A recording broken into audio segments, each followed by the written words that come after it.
Hey everyone, welcome back to the channel. In today's video, I'm going to show you how to find drafts on Instagram. So for this, first of all, just open the Instagram application on your mobile and then tap on your profile icon in the bottom right corner. So I'm just going to demonstrate you a full step-by-step process of actually finding one specific like draft, for example.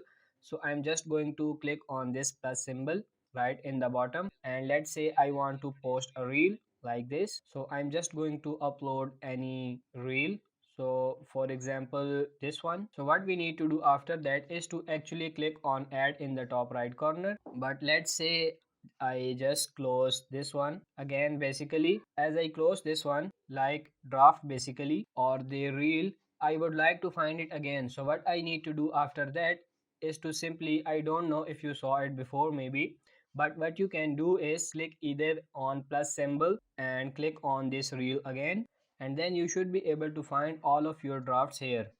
So as you can see these options, gallery and drafts. So if you tap on this draft, you can see this is the reel we just quit a minute ago. So that's how you can find drafts on Instagram. You can do the exact same thing for the post if you do have some post that is draft like on draft right now. So basically as of right now, this is exactly how you can actually find your drafts on Instagram.